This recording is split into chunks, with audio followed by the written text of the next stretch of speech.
इस वक्त की बड़ी खबर पश्चिमी चंपारण के रामनगर से आ रही है। आपको बता दें कि रामनगर प्रखंड के हरदिया गांव के समीप तिराहे पर अज्ञात 3 बाइक सवार अपराधियों की फायरिंग में गंभीर रूप से जख्मी युवक की मौत इलाज के क्रम में शनिवार की रात मोतिहारी अस्पताल में हो गई। मौत की सूचना मिलते ही उसकी नवविवाहित पत्नी समेत परिजनों का रो रो कर बुरा हाल है। हालांकि हत्या को लेकर स्थानीय लोगों में तरह तरह की अटकलें भी लगाते रहे। पोस्टमार्टम के बाद शनिवार की दोपहर उसके शव को उसके घर लाया गया। घटना के संबंध में मृतक की बाइक पर मौजूद जोगिया निवासी मोहम्मद नसीम ने बताया, शुक्रवार रात करीब 8 बजे मोहम्मद इस्लाम नरकटियागंज से छत ढलाई का काम कर लौट रहे थे। इसी क्रम में उनकी बाइक का पीछा करते अपराधियों ने बाइक को रोकने का प्रयास किया, लेकिन जब बाइक नहीं रोकी गई तो अपराधियों ने हवा में फायरिंग कर डराया। बाइक के पैर से धक्का दे दिया, जिससे इस्लाम के साथ मौजूद 2 व्यक्ति भी गिर गए। अपराधी इस्लाम की पहचान होने के कारण तुरंत उसे पकड़कर अपने चंगुल में ले लिया और उसके दाहिने पेट के पास बंदूक सटाकर लगातार 3 गोलियां दाग दी। इसके बाद भी जब उसे जिंदा देखा तो चाकू निकालकर 4-5 वार किया, जिसमें चाकू भी उसके पीठ में फंसा रह गया। भागते समय अपराधियों ने मृतक के सुपर स्प्लेंडर बाइक की टंकी पर भी गोली चलाई, जिससे टंकी में छेद हो गया। इसी बीच छिपते मृतक के साथ बाइक पर सवार साथ दोनों ने हरदिया गांव जाकर लोगों को इस बारे में बता दिया था। इस पर गांव के कुछ लोग घटनास्थल पर पहुंच गए। लोगों ने जब उसे गंभीर रूप से जख्मी देखा तो आनन फानन में रामनगर प्राथमिक स्वास्थ्य केंद्र लेकर गए, जहां प्राथमिक उपचार के बाद उसे सदर अस्पताल बेतिया रेफर कर दिया।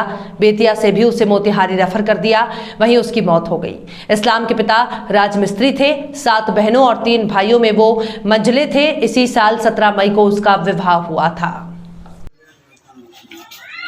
घटना जो बोले हैं वही चीज बोले। नरकटियागंज में सेल्टिंग का काम करते थे, रोज जाया करते थे यहाँ से। कल भी गए, जैसे रोज जाते थे कुछ तरह से। वहाँ से आने के क्रम में शाम में लमसम 7:45 बजे उधर से पता चला कि गाड़ी से आ रहे थे सुपर स्प्लेंडर मोटरसाइकिल से, पीछे से कोई अपाची से आया ओवरटेक करके और वहाँ पर झूठा फायरिंग किया 3 को। उसके बाद में इनको गोली लग मार दिया। तो जो लड़का जो उस पर बैठा हुआ था तो दोनों उतर के मोटरसाइकिल से भाग गया। तो उसके बाद में इनको गोली मारा। सब मारने के बाद में गिर गए तो छुरा से मारा सब। उसके बाद में मारने के बाद में पुल में के पास ला कर रख दिया। तो लड़का जो छिपा हुआ था निकल के आया, पूछा कि कहाँ है, तो बोले कि हम यहाँ, हमको छुरा लगाया, गोली लगाया, छुरा भी लगाया। तो निकालने का कोशिश किया, नहीं निकला। उसके बाद में हरदिया गांव में जा कर के हल्ला किया। तो वहाँ से गांव ग्रामीण लोग आ कर के जोगिया में टेलीफोन किया। तो वहाँ से सूचना मिला तो घर से लोग, गांव का सब ग्रामीण लोग गया। जाने के बाद में रामनगर ले जाया गया। रामनगर पीएचसी में फर्स्ट एड करके बेतिया के लिए रेफर कर दिया। आपका परिचय? मेरा नाम जुम्मन खान है। कौन गाँव? जोगिया। काम करते हैं नरकटियागंज में, का सेंटिंग वेंटिंग करते हैं, छत के ढलैया करते हैं। रोज यहाँ कोनो कितना रात को 1 बजे घटना हो गई। घटना में तो फोन कई लोग केहू कैले होके जैसे हमने गई नहीं जा लालू ले गई जा हॉस्पिटल में। काना पड़ी अपन किरानी। हाँ,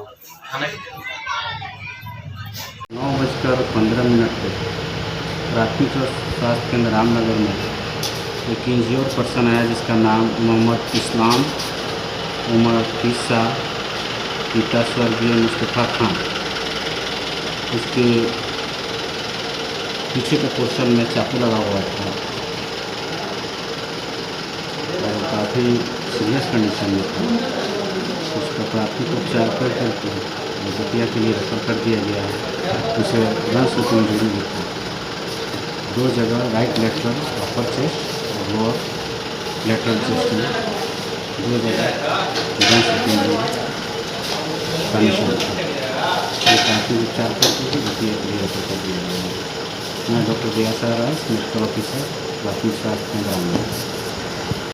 गोली और चाकू कटी हुई है। हाँ, ये जोगिया गांव के मोहम्मद इस्लाम थे। कल संध्या अपने घर लौट रहे थे। इनकी चाकू मार करके उस समय गंभीर रूप से जख्मी कर दिया गया था और जिनकी बेतिया अस्पताल में, सदर अस्पताल में इलाज के क्रम में इनकी मृत्यु हो गई है। घटनास्थल से एक खून लगा चाकू और 3 कारतूस बरामद हुआ है। कब की घटना है उसमें सर? ये कल रात्रि की घटना है। 100 को पोस्टमार्टम के लिए अभी पोस्टमार्टम के लिए भेजा गया है। चलिए दूसरा होगा ये वाला सर जो महिला मरी हुई है, इसका टोली में वार्ड नंबर 16 में यूडी केस में अच्छा लगता है। चलिए ठीक है। देख लीजिए सर, संभव से छोड़ दीजिए, आपके जो अच्छा लगे।